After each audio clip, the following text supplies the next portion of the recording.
I've tried to dig into this historically for a whole host of reasons because, as I mentioned earlier, Idaho is only one of 5 states where the majority of the landmass is federal. And what I've been able to dig up, and my staff has been able to dig up, is there's 2 primary drivers for the mass amount of federal lands in Idaho. Number one, Idaho came into the Union after the Civil War. And at that time, there was tremendous debt that was owed to it was called general government, not the federal government at the time.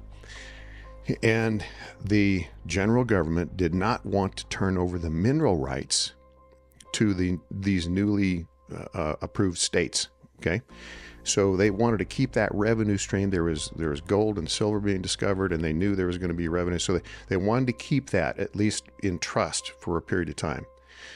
The second reason that my understanding is, that the South had recently been defeated in the Civil War, and they were decimated. And a lot of the Southerners had migrated or were migrating west. And there was a concern by Congress that the South might rise again in the West, and they didn't want to give them the leverage of controlling the land. And so now, I'm sure that's a simplified version of everything that was going on, but I think that's verifiable. Those 2 things were primary reasons why states like Idaho, unlike a Texas, for example, doesn't control the land within its borders. But that changes everything. I mean, it changes your governance at the state and local level because you're a tenant, you're not a landlord. It definitely changes my role within the federal government. I spend a tremendous amount of time trying to argue with my colleagues from the East and the Midwest. You need to subsidize us with PILT money, payment in lieu of taxes, for all these federal lands, because we can't get property tax, or we can't even do projects at will for timber or grazing or whatever. So this changes everything. And back to your point, which I think was a very valid one on the fires, we have created a system where we have a lose-lose scenario because we don't manage those lands. And so the fuel load builds up, right? And so instead of harvesting timber in a very responsible, environmentally friendly fashion and receiving the revenue stream and the jobs and the economic benefit of that, we don't. And then it turns from a profit center to a cost center, because then a lightning strike hits or whatever, it goes up in smoke, and we're spending hundreds of millions, if not billions of dollars trying to suppress it.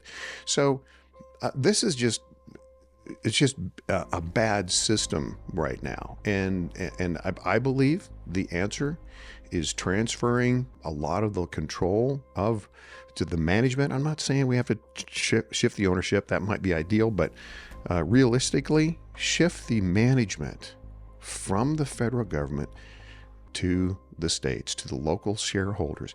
If you take a look at Department of Ag, Forest Service, Department of Interior, they are overwhelmed.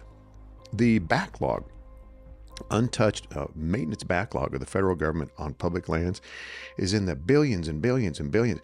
They're way overwhelmed. They can't manage all this. And even if they had the resources to do it, which they don't, we've evolved the legal system into this situation where so-called environmental groups will sue anytime that there is a project proposed for timber or grazing or whatever.